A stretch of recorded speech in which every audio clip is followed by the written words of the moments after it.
He saw a worthless beggar. What he didn't see was his new boss. This is the story of a rich CEO, Harvey Ross, who believes kindness is a pathetic weakness, and the homeless man he openly humiliates, completely unaware that he is the subject of a secret social experiment. An experiment designed to find out one thing: what is a person's true worth? The answer to that question will lead to the most shocking and satisfying boardroom revenge you will ever see. We've all wondered if karma is real. We've all seen arrogant people win while good people get left behind. This story is the answer. It's a plot twist that feels like a punch to the gut, a powerful reminder that the tables can turn when you least expect it. This isn't just a drama, it's proof that a single act of kindness or cruelty can be life-changing. But before the ultimate redemption, there is a soul-crushing betrayal. A brilliant idea is stolen. An innocent woman is framed and fired. All hope will seem lost. You are about to go on an emotional journey from shocking injustice to the most epic comeback imaginable, where a man who was laughed at on the street will deliver the final verdict. If you believe a person's true worth is measured by their character, not their bank account, then you have found your community. Subscribe to join us. Send a powerful message that kindness is a superpower by hitting the like button. And if you're ready to see an arrogant CEO get completely humiliated, comment revenge below. Let's go. It was a Tuesday that felt like any other, framed by the cold, imposing glass of the corporate skyscraper. Below, the city bustled, a world away from the climate-controlled ambition of the upper floors. Harvey Ross, a man tailored in success and cynicism, watched the street with a detached amusement. He saw the world not as a collection of people, but as a series of transactions, of wins and losses. And from his vantage point, he was perpetually winning in this cutthroat game. His assistant, Joan Knight, saw the world through a different lens entirely.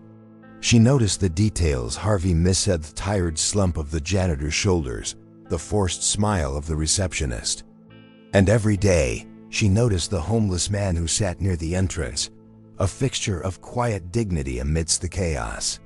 He asked for nothing, yet his presence spoke volumes about a world that often looked away. For Joan, looking away was never an option on her path. Today, she had packed a little extra for lunch, a simple turkey sandwich and an apple. Without a second thought, during her break, she stepped out into the noise and offered it to him. The man's eyes, weathered but surprisingly clear, met hers with a flicker of disbelief before softening into gratitude.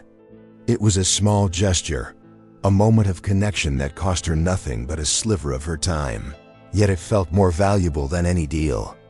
This was her own quiet social experiment. From the lobby window, Harvey Ross saw the exchange and let out a short, sharp laugh. It was a sound dripping with condescension, a punctuation mark on his entire philosophy. He turned to a junior executive beside him, a smirk playing on his lips. "See that? Wasting a perfectly good lunch. That's why some people get ahead and others, well, they just don't."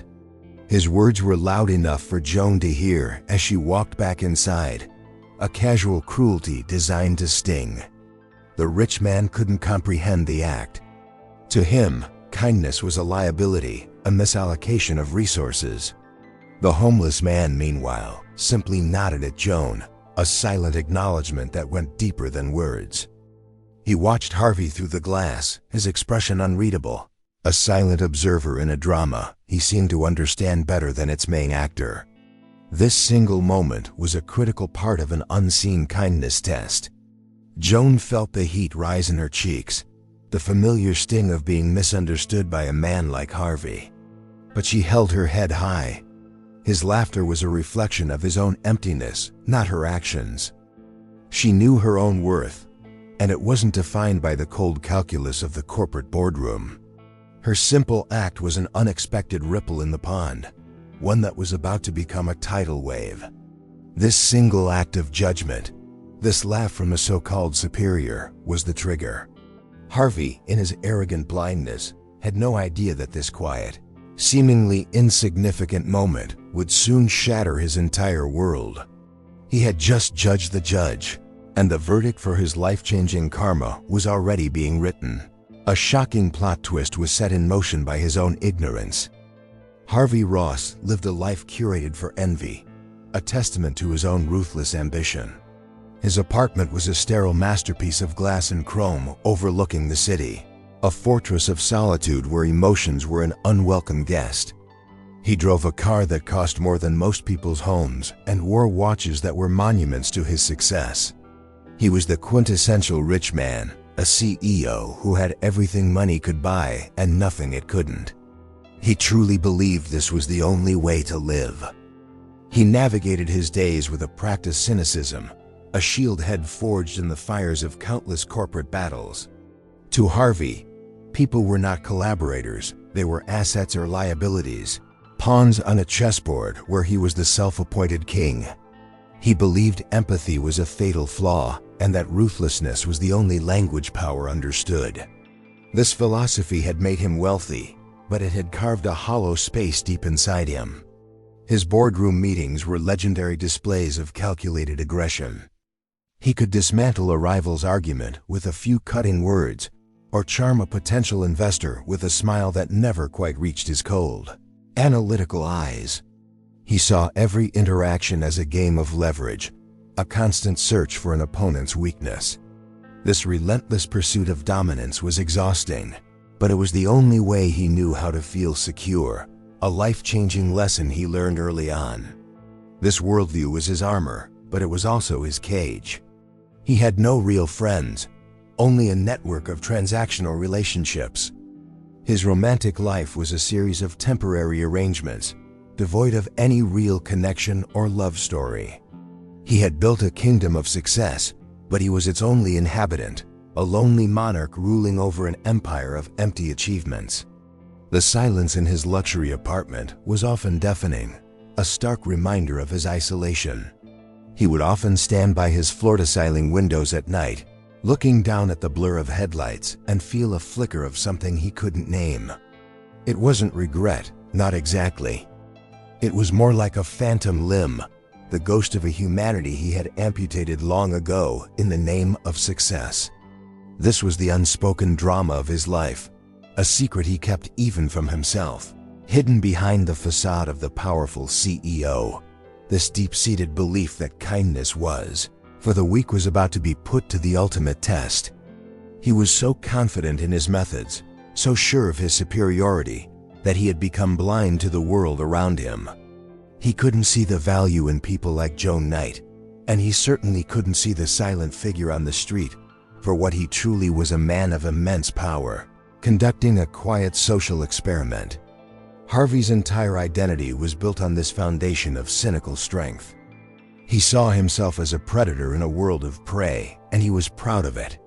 But the ecosystem was about to change, and this predator was about to discover he was no longer at the top of the food chain.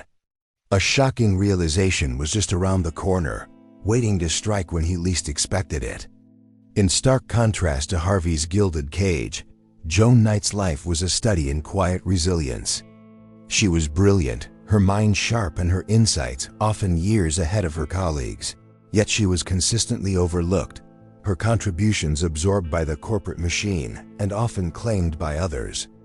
She existed in the background, the unsung hero who made everything run smoothly, the engine room of an office that only ever praised the captain on the bridge. She was much more than an assistant. Despite her own financial struggles, living paycheck to paycheck in a modest apartment, her wealth was of a different kind. It was measured in empathy, in the genuine connections she forged with those around her. She knew the janitor's name was Miguel, that his daughter was graduating soon.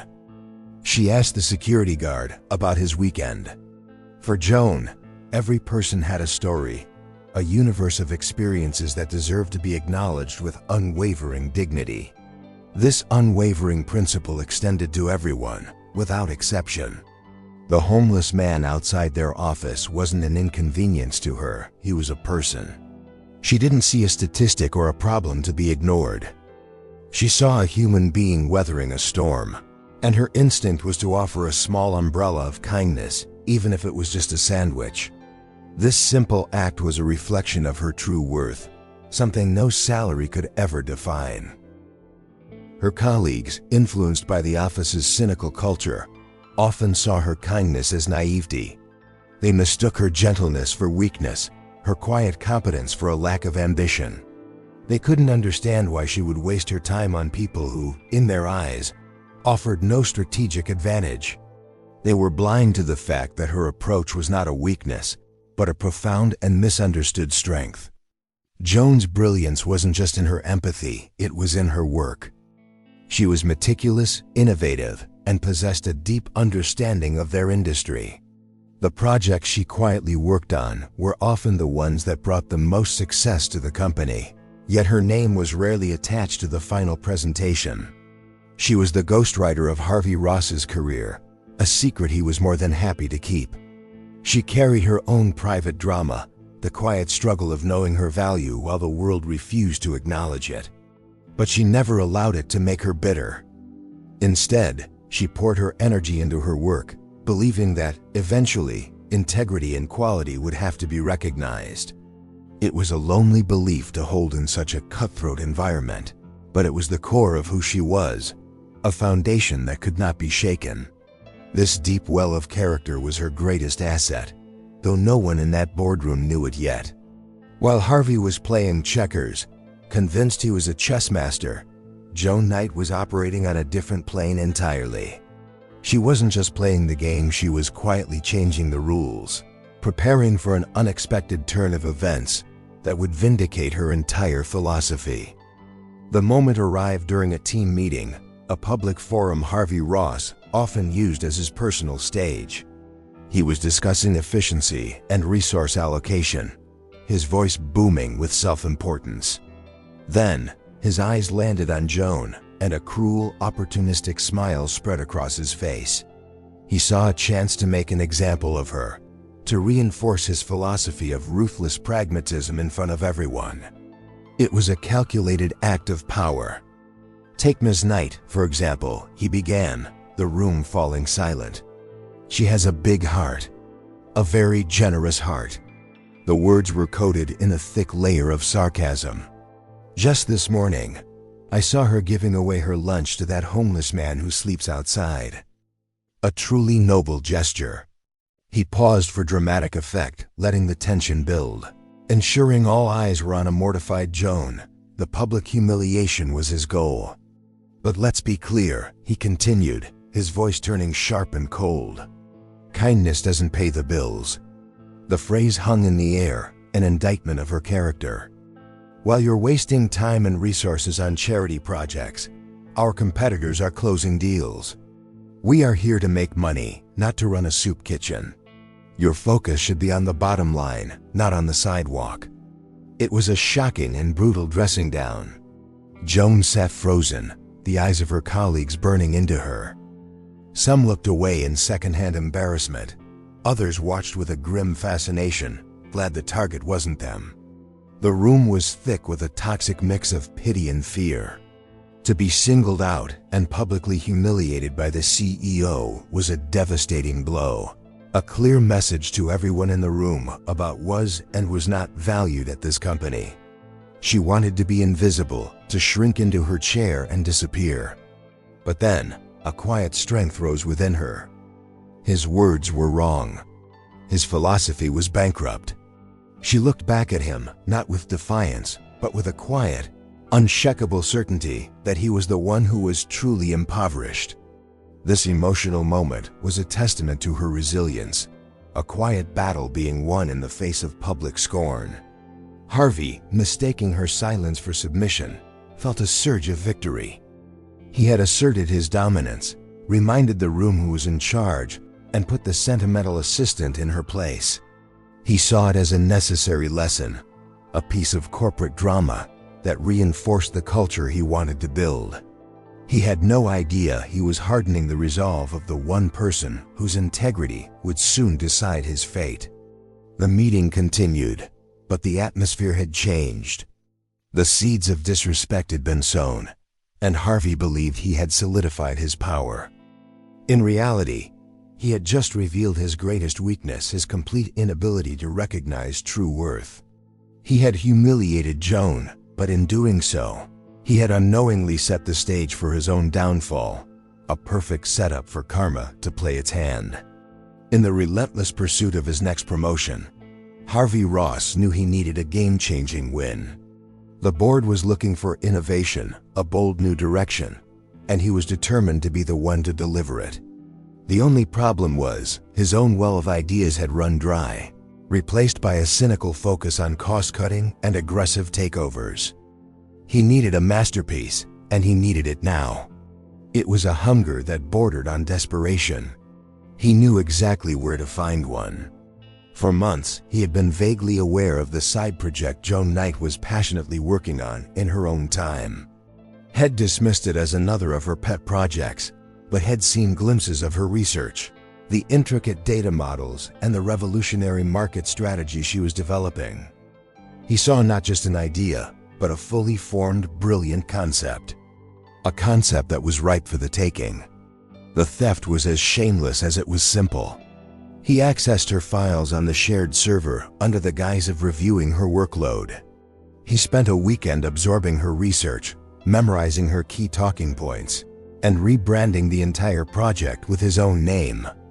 He felt no guilt, no flicker of conscience. In his mind, her ideas were company property, and he, as the superior, was the most qualified person to execute them. It was a shocking act of professional betrayal. He walked into the boardroom the following Monday with an air of triumphant genius. He laid out Joan's innovative project to the chairman and the board, presenting her hard work as his own masterpiece. He spoke her words, used her data, and painted her vision as if it were born from his own mind.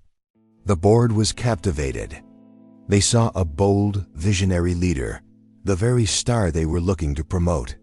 As he spoke, he felt a rush of adrenaline. This was what success felt like. It was about seeing an opportunity and seizing it, regardless of the ethical fallout. Joan, the quiet assistant, was merely a resource, a stepping stone on his path to greater glory. He believed he was simply playing the game, and in his version of the game, the most ruthless player always wins. It was a twisted justification for a deeply dishonorable act. The presentation was a resounding success.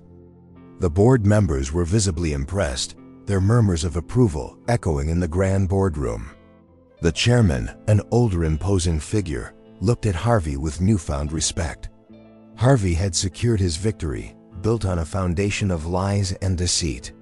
He had shamelessly stolen Joan's future and presented it as his own, a drama of pure corporate greed. He left the meeting feeling invincible, the promotion all but guaranteed.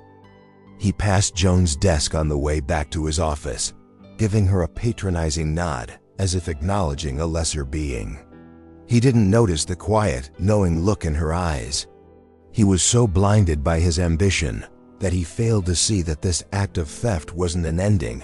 It was the beginning of a much larger, more dangerous story. The discovery of the theft wasn't a dramatic confrontation. It was a quiet, sickening realization.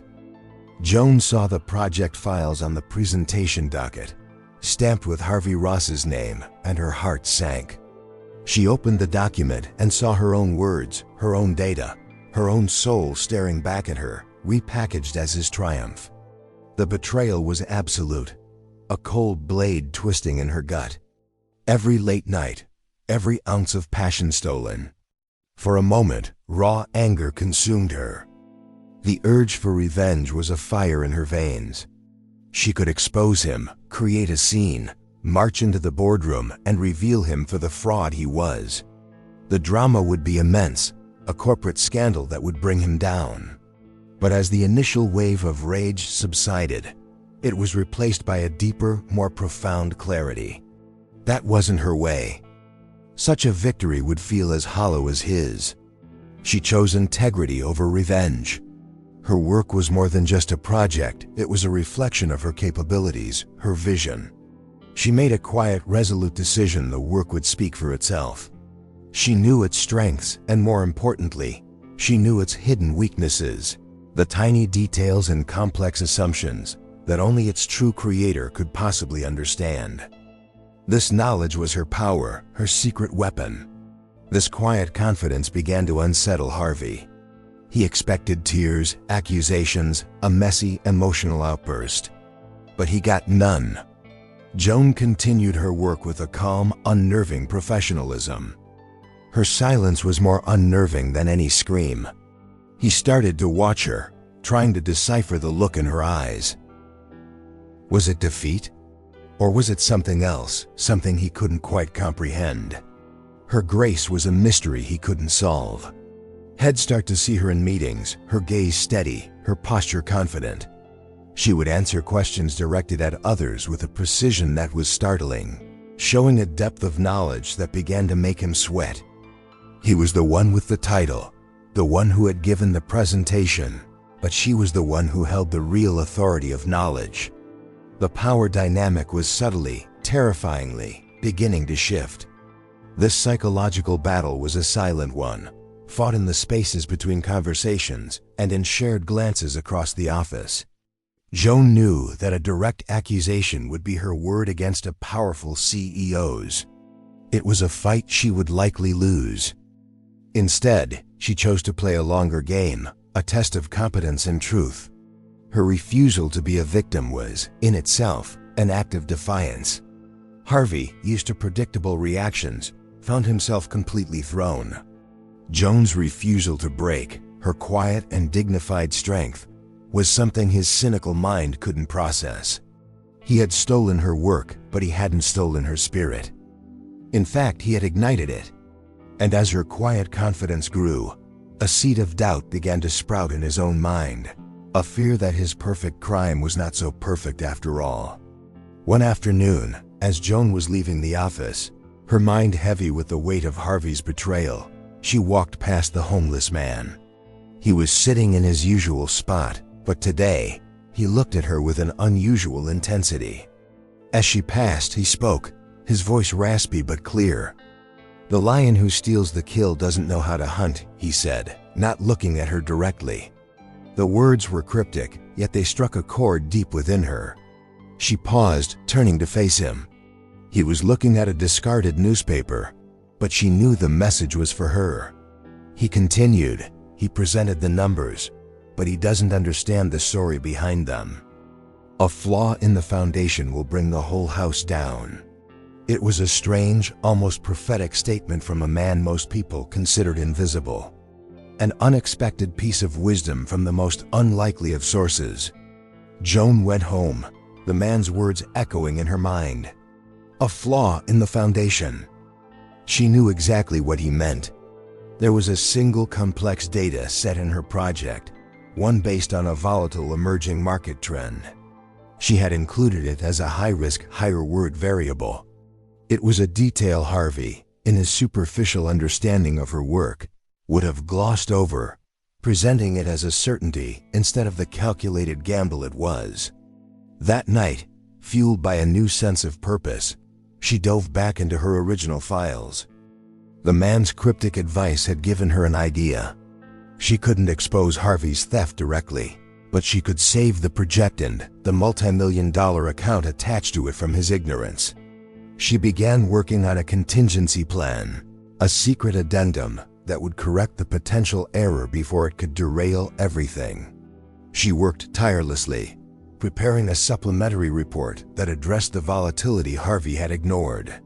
It was a brilliant piece of strategic thinking, turning a potential disaster into a managed risk with a clear mitigation strategy. She anonymously uploaded the supplementary file to the project folder on the server, naming it something innocuous, a file that only someone looking for a solution would ever find. A secret fix from a secret hero. This act was not about saving Harvey. It was about protecting her own work, her own integrity. The homeless man's words had been the key, a catalyst that transformed her from a victim into a protector of her own creation.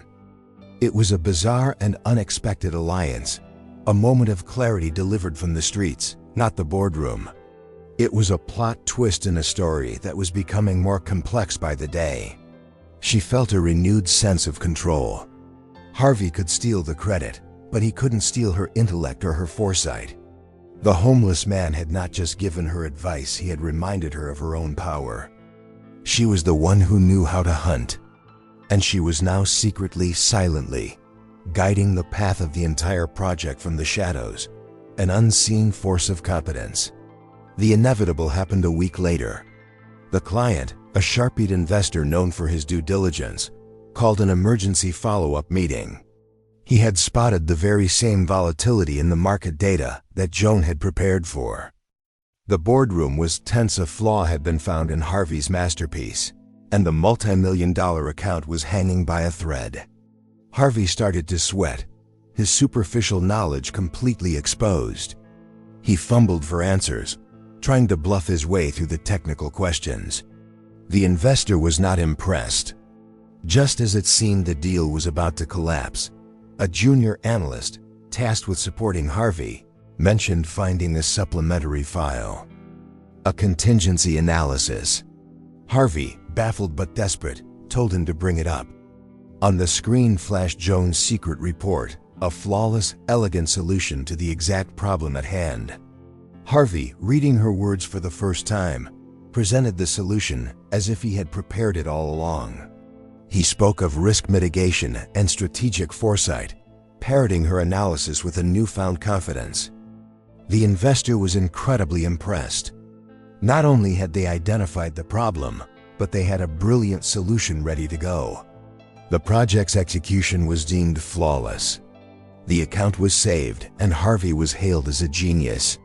But privately, Harvey was in a state of shock. He knew he hadn't created that report. The seamless perfection of the save was utterly baffling to him. Where did it come from? It felt like magic, a ghost in the machine that had saved him from total humiliation. The victory felt hollow because it wasn't his. The praise felt like a lie, and the feeling left him deeply unsettled and confused. His confusion quickly morphed into suspicion, and his suspicion landed squarely on one person, Joan Knight. He started watching her, not with contempt, but with a strange new intrigue. How did she do it? How was she always one step ahead? He was the CEO, the rich man with all the power, yet he was being outmaneuvered by his quiet, unassuming assistant. Her quiet competence was no longer just annoying, it was a threat. He saw her in a new light. Her unshakable grace wasn't naivety, it was a form of power he couldn't comprehend. Her silence wasn't weakness, it was strategy. This woman, who he had publicly humiliated for an act of kindness, possessed an intellect and integrity that dwarfed his own. The realization was a blow to his ego, a crack in the foundation of his cynical worldview. He was both intimidated and, to his own surprise, deeply intrigued. The mystery of Joan Knight became an obsession. He couldn't understand how she could be so brilliant, yet so content to remain in the shadows. He couldn't reconcile her kindness with her strategic mind. He started to believe it was all a ploy, a long game to sabotage him. The man who saw conspiracies everywhere couldn't accept the simple truth he was witnessing true worth in action, and it terrified him. Harvey's intrigue curdled into paranoia. He couldn't accept that Joan's competence was genuine. It had to be part of a larger scheme to undermine him. Convinced she was trying to sabotage his career, he decided to strike first, and to strike in a way that would leave no doubt about who was in control. He would not just defeat her, he would destroy her reputation, ensuring she could never be a threat to him again. His fear demanded her annihilation. The frame-up was meticulously planned and brutally effective. Harvey used his high-level access to the company's IT systems to fabricate a trail of digital evidence. He created emails from a dummy account, making it look like Joan was communicating with their biggest competitor. He carefully planted snippets of confidential project data in the fake messages, crafting a narrative of corporate espionage with Joan as the villain. It was a shocking and calculated act of malice. He then reluctantly brought his discovery to the attention of the board. He played the part of the betrayed and disappointed leader, expressing his shock that his own trusted assistant could be capable of such a thing. The evidence, though fabricated, looked damning. In the cutthroat corporate world, an accusation of leaking information was a career death sentence. There was no trial, only immediate execution. The drama was perfectly staged. The summons came without warning. Joan was called into the boardroom, where the chairman and a stone-faced Harvey Ross were waiting. They presented the evidence to her. She looked at the fabricated emails, her mind reeling in disbelief. She denied it, of course, her voice steady despite the tremor of shock running through her body. But her denials were met with cold, dismissive stares. Harvey had played his part too well. Her immediate suspension was announced on the spot. She was to be escorted from the building, her access revoked, pending an investigation that everyone knew was just a formality. The humiliation was absolute. All of her hard work, her integrity, her quiet fight to protect her own projected, all appeared to be for nothing. She had been expertly and cruelly checkmated by a man with no morals. As the security guard walked her to her desk to collect her belongings, the office fell into a hushed, awkward silence. Her colleagues, the same ones who had witnessed her public shaming, now watched her professional execution. They saw not an alleged spy, but a good person being crushed by the system. The injustice was palpable, a bitter pill that everyone was forced to swallow. This was the ultimate betrayal. Joan Knight, the most brilliant and honorable employee in the company, was now being treated like a criminal. Harvey had won. He had eliminated the threat, solidified his position, and proven once again that in his world, ruthlessness was the only thing that mattered. Or so it seemed. All her efforts seemed to have led to this final crushing defeat, a false ending to her journey. The walk back to her desk felt like miles. Every eye in the office was on her, a mixture of pity, suspicion, and fear. The whispers followed her like a shadow. Heartbroken by the ultimate betrayal, Joan felt a profound sense of defeat wash over her. It wasn't just the loss of her job, it was the brutal way her character had been assassinated, the way her integrity had been twisted into a weapon against her. It was a deep, personal wound. She began to pack the few personal items from her desk into a small cardboard box. A photo of her parents, a small potted plant she had nursed back to health, a collection of pens. Each item felt like a relic from a life that had just been stolen from her. Harvey's cruel ambition had not just cost her a promotion, it had cost her her livelihood and her professional dignity. The emotional weight was crushing. As she packed, she could feel Harvey's eyes on her from his glass-walled office. He was watching his victory lap, ensuring his victim was well and truly vanquished. There was no remorse in his gaze, only the cold satisfaction of a predator who had successfully neutralized a threat. The cruelty of it was breathtaking, a clear display of a man who had lost his soul in the pursuit of power. She thought about the homeless man, about her project, about the silent fight she had been waging. It all felt so naive now, so foolish. She had believed that her good work and her quiet integrity would eventually win. But she had been wrong. In this brutal game, the cheaters and the liars won. The kindness she had shown felt like a weakness, just as Harvey had always said it was. Doubt began to creep in.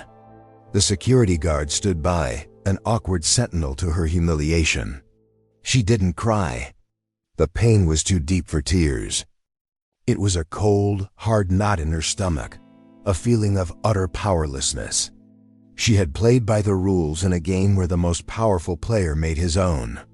She had brought a code of honor to a knife fight, and she had been cut down without a second thought.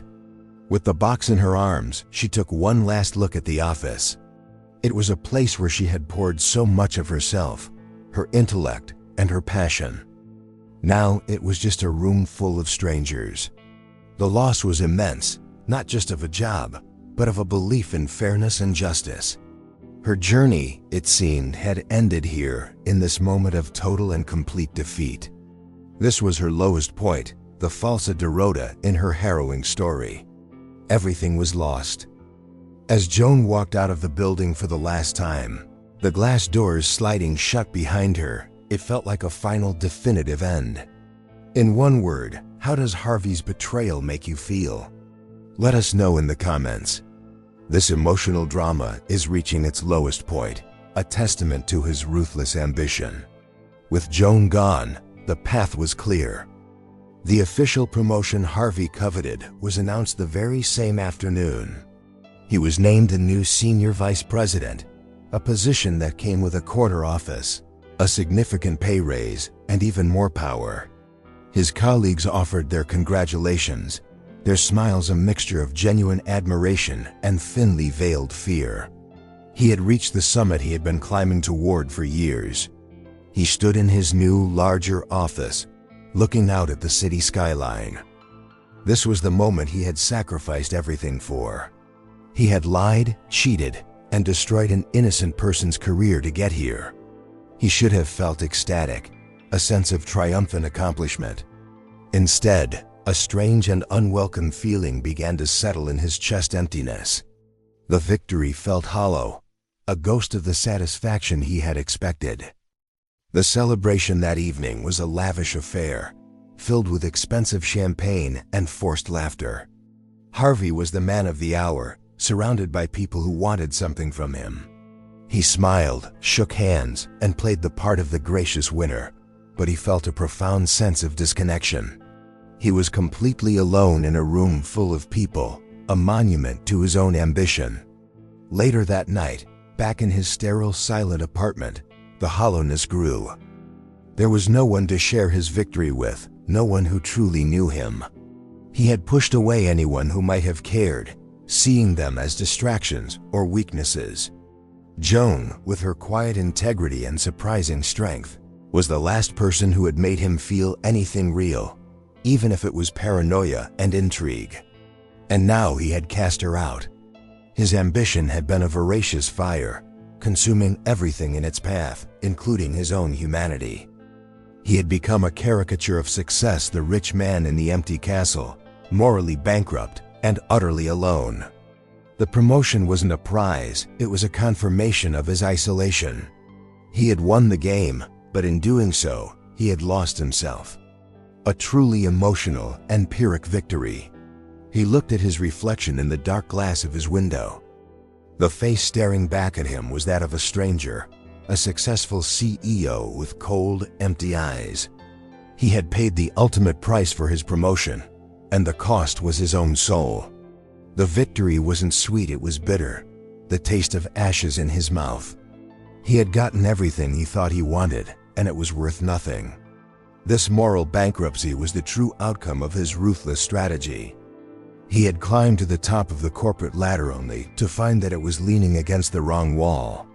The emptiness of his achievement was a quiet, creeping horror, the first inkling of a karma he had never believed in.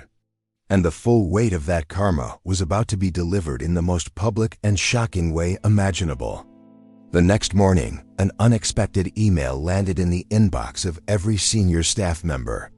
It was a mandatory, emergency, company-wide board meeting. No reason was given, only a time and a location, the main boardroom, in 1 hour. The suddenness and secrecy of the summons sent a ripple of anxiety through the entire company. This was not business as usual. Something big was about to happen. Harvey Ross, however, felt a surge of excitement, not fear. He was convinced the meeting was for him. Perhaps the board wanted to publicly celebrate his promotion, to officially anoint him as the company's new star in front of the entire leadership team. His ego readily supplied a narrative where he was the hero, the man of the hour, being honored for his flawless work and decisive leadership. He spent the hour preparing, not for a crisis, but for a coronation. He straightened his tie, rehearsed a humble yet confident speech, and pictured the looks of admiration on the faces of his colleagues. This, he thought, was the true prize. Not just the title, but the public adulation, the undeniable confirmation of his superiority. It was the final validation his hollow victory needed. He walked toward the boardroom with a confident stride, nodding at the nervous executives he passed in the hallway. He felt powerful, untouchable. He was the new golden boy, the man who had just saved a multi-million-dollar account and rooted out a corporate spy. He had proven his worth, and now it was time to collect his reward. He was completely oblivious to the real drama about to unfold. As he reached the imposing oak doors of the boardroom, he paused for a moment, savoring the feeling. This room was his arena, the place where he had conquered his rivals and secured his place at the top. He had no reason to suspect that anything was amiss.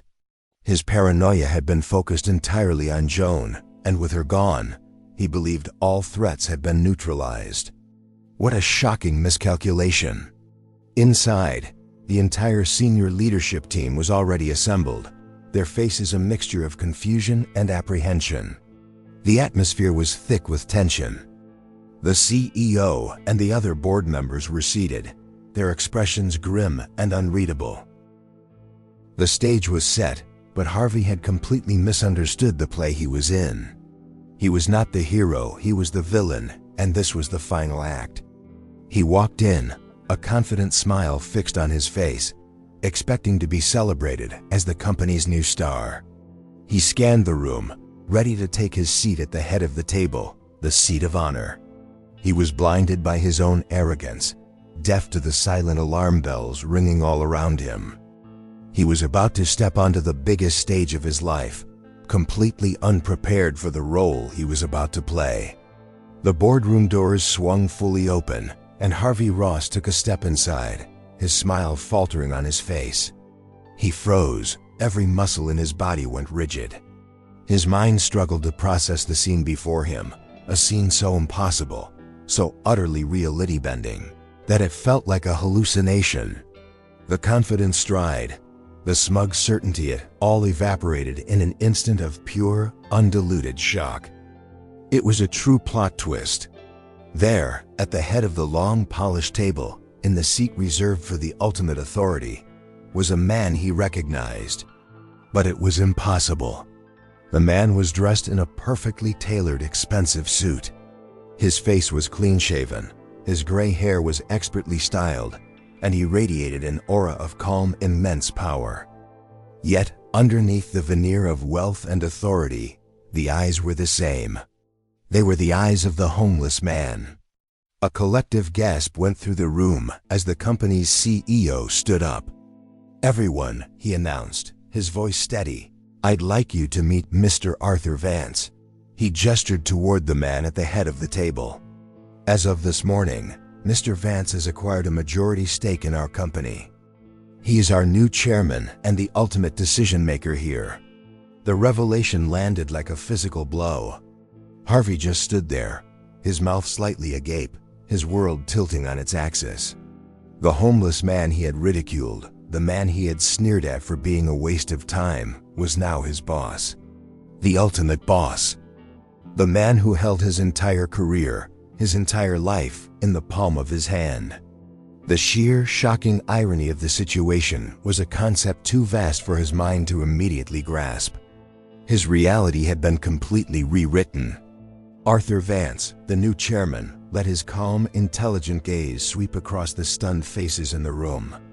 His eyes finally settled on Harvey, and for the first time, Harvey saw not the vacant stare of a beggar, but the sharp, analytical look of a powerful leader.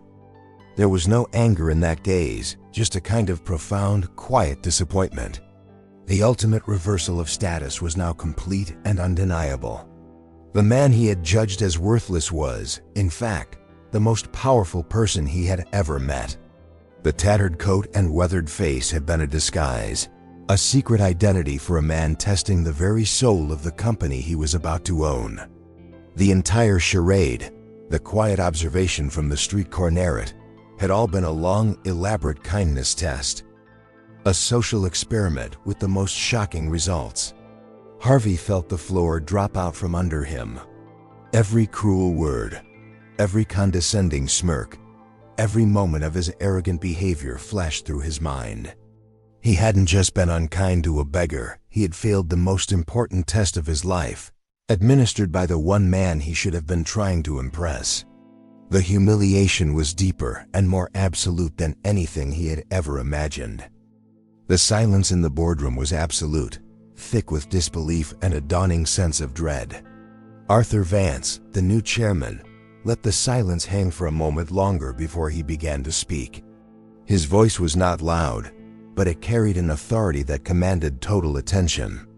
For the past 6 months, he began, I have been conducting a personal audit of this company.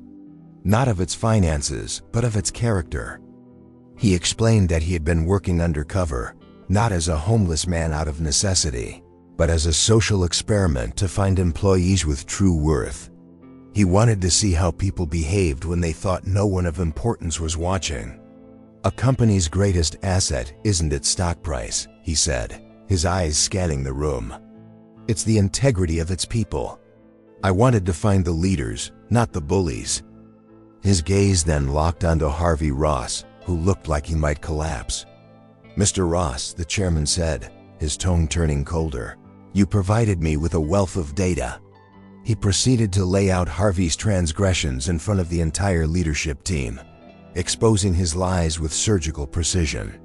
He spoke of the stolen project, revealing details that only the true creator, a very close observer, could have known. The theft was laid bare for all to see. You presented a brilliant project, Arthur Vance continued, but it wasn't yours. It belonged to Ms. Joan Knight. He then revealed the most damning piece of evidence. What you don't know is that the investor you impressed, the one who found the flaw in your data, he works for me.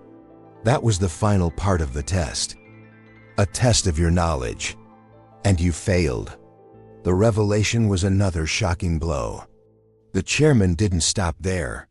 He then exposed the frame-up, explaining that the company's IT security, also under his direction, had tracked Harvey's digital footprint as he fabricated the evidence against Joan.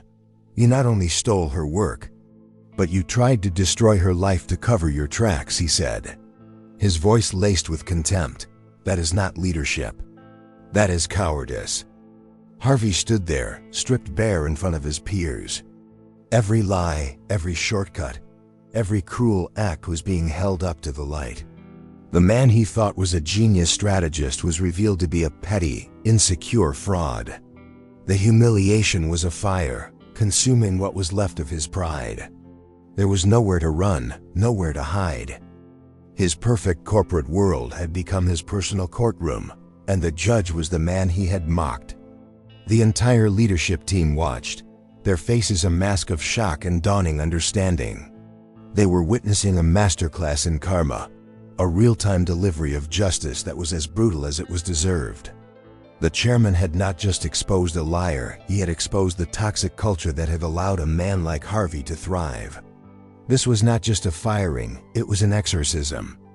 Harvey Ross, the chairman said, his voice leaving no room for appeal, your employment with this company is terminated.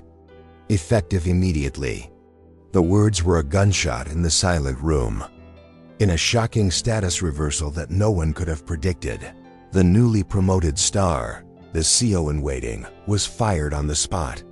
It was a swift and brutal execution, a moment of pure, unadulterated karma that left the entire room breathless. Harvey simply stared, speechless. He opened his mouth to protest, to argue, but no words came out. What could he say? He had been so thoroughly and completely exposed that any denial would be laughable. The power he had worshipped his entire life had been turned against him with devastating force.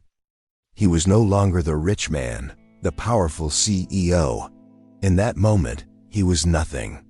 His life-changing downfall was complete. The chairman then turned to his assistant and said, "Please, ask Ms. Joan Knight to come in." A murmur went through the boardroom. A few moments later, the door opened, and Joan walked in, her expression hesitant and confused. She had been called back to the office under a vague pretense, with no idea what to expect. She saw the room full of executives, a defeated-looking Harvey, and the man she knew from the street, now sitting in the chairman's chair. Arthur Vance's expression softened as he looked at Joan. "Miss Knight," he began, his voice now warm with respect. "I apologize for the deception.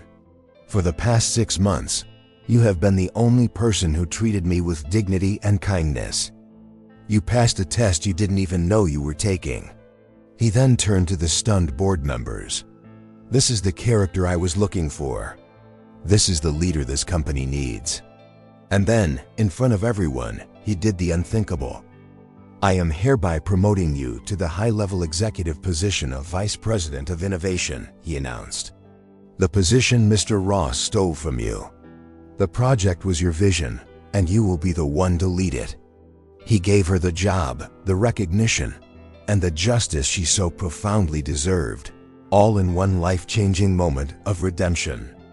Joan stood in stunned silence, her mind trying to catch up with the impossible reality unfolding before her.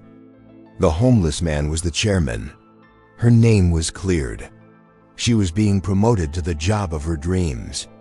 It was a plot twist so profound, so validating, that tears welled in her eyes. It was a victory not just for her, but for every quiet, hardworking person who had ever been overlooked. This was the ultimate revenge, but it was a revenge served not with malice, but with justice. It was the restoration of balance to a broken system. Hit the like button as a round of applause for Joan Knight's promotion and her unwavering integrity. This is the kind of redemption story that restores faith that a person's true worth will eventually be recognized. A story that proves karma is very real. Days later, a deeply humbled Harvey Ross sought out Joan Knight. He found her not in her old cubicle, but in his former office, the spacious corner suite that was now rightfully hers. He looked like a different man. The arrogant swagger was gone, replaced by a quiet, haunted look. The loss of his job was nothing compared to the loss of his identity. He had been forced to look at the man he had become, and he was ashamed. He stood awkwardly at her door until she noticed him and gestured for him to come in. He offered a sincere, broken apology, with no excuses or justifications. "I was wrong, Joan," he said, his voice barely a whisper. "About everything. I was so obsessed with winning, I forgot how to be a person. What you did, showing kindness to him when I showed only contempt. It was a life-changing lesson for me." He admitted that her character, her quiet strength and unwavering integrity in the face of his cruelty, had done more than just expose him, it had changed him. "I fell in love with your character," he confessed, the words raw and honest. It wasn't a desperate plea to win her back, but a simple statement of fact. He had been captivated by her true worth, the very thing he had once mocked. It was the start of an unexpected love story. Joan listened, her expression unreadable at first. She could have turned him away, enjoyed her revenge, and reveled in his downfall. But that wasn't who she was. She saw in his eyes not the monster he had been, but a man shattered and seeking redemption. She saw a flicker of the humanity he had buried for so long. And in that moment, she chose to practice the very kindness that had started this entire journey. She accepted his apology. It wasn't about forgiveness in that instant, but about acknowledging his effort to change. It was an act of grace that proved her victory was not about his defeat, but about the triumph of her own values. True worth wasn't about crushing your enemies. It was about having the strength to show compassion, even when it wasn't deserved. This was her final, quiet victory. Their story didn't end there. It was the beginning of a long, complicated road. But Harvey's apology was the first step toward his own redemption, a journey to rebuild his life on a new foundation of humility and respect. He had lost everything he thought was important, only to find a chance at something far more valuable, a connection based on honesty and a love for someone's true character. In the end, the ultimate victory wasn't the job or the money. It was the proof that kindness is not a weakness, but the most profound strength of all. Joan's unwavering belief in human dignity had not only elevated her to the highest levels of success, but had also managed to save the soul of the man who had tried to destroy her. True worth and true love, it turned out, were the most powerful forces in any boardroom. This story is a powerful reminder that a person's true worth is never measured by a job title or a bank account, but by the content of their character. It shows that integrity is a quiet superpower, and that karma, sooner or later, always balances the books. The greatest victories aren't about revenge, but about the redemption that comes from staying true to who you are. If you also believe that kindness is the ultimate strength, and that good character deserves to win, then you have found your place. This channel is a community for people like you. Make sure you subscribe and join a tribe that believes in the power of integrity and the importance of these stories. Now for the trifecta of engagement. First, help this message reach more people who need to see it by hitting the like button. Second, answer this emotional question in the comments. What single word describes how you felt when the chairman revealed his true identity? And third, fulfill a mission. Share this video with one person who needs a reminder that the world can be a just and beautiful place. And your journey with us doesn't have to end here. Our channel is a treasure chest of emotional and shocking stories just like this one. While you wait for our next release, explore our archives and discover other unforgettable tales of justice and redemption. We've handpicked another video for you to watch right now. Just click on the box on your screen. To make sure you never miss out on the incredible stories we have coming, activate that notification bell.